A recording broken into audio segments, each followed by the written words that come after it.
What's up, guys? So I'm going to go over the one-arm kettlebell snatch. So if we're doing this, we're assuming that you already have the kettlebell swing, both two and one arm swing, a kettlebell clean, a press, and a Turkish get-up, all mastered. Okay, so because the kettlebell snatch involves components of all those other lifts, you want to make sure you have those down prior to getting into this. If you do have those down and you're going to get into the snatch, starting position is going to be the same as a swing. So we stand about 1.5 feet or so away from the belt, initiate with a hip hinge, reach for that belt, drag it in to the point where we keep our shoulders squared, lat is engaged. We're going to initiate that, hiking the belt back, a hip drive just like the swing, allowing the belt to go overhead and lock out into that position. When we bring it down, we're either going to bring it back to the rack and then to the backswing, or from this top position, you're going to bring it down and then back up. Okay? A couple other things. Getting the belt up and down from that position is important. You're going to use a method they call taming the arc, which is basically not swinging the weight overhead, but basically keeping it close to your body as much as possible, and then eventually just redirecting that force upward. So again, on the down phase, bringing it close to the body, and then punching it back through the legs behind you. So if you perform it incorrectly, at the top position, the kettlebell is going to slam against your forearm and it's going to be uncomfortable. In order to avoid that, you have to practice this kind of finesse and skill that it takes to get the belt in and out of that position. That's where the kettlebell clean comes in. So if you don't have the kettlebell clean down, you shouldn't be working on the snatch yet.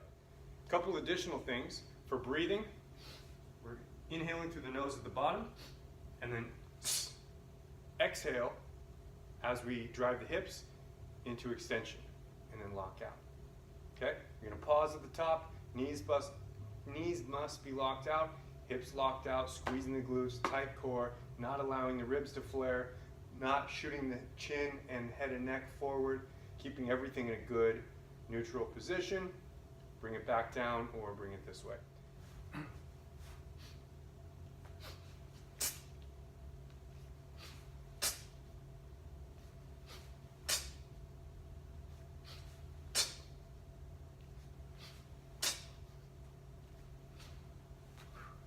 Okay, one last thing on the snatch. So the top position, we're making sure the handle sits on the kind of bottom part of the palm, okay?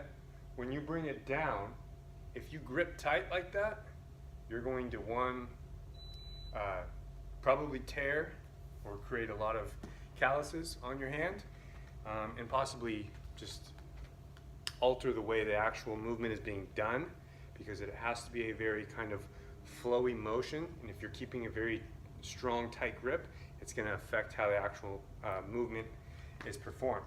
So, from that top position, you almost flick the wrist so that the bell goes forward into the fingers and then down, as opposed to me keeping a tight grip.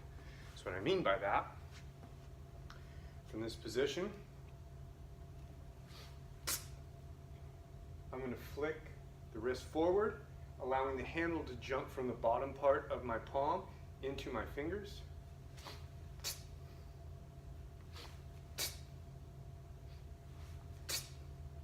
This would be an example of what not to do. It's keeping a tight grip the whole time, where it's just basically rotating within my grip, just kind of tearing up the tissue and skin. So again, it's a flick, very soft grip on the actual position.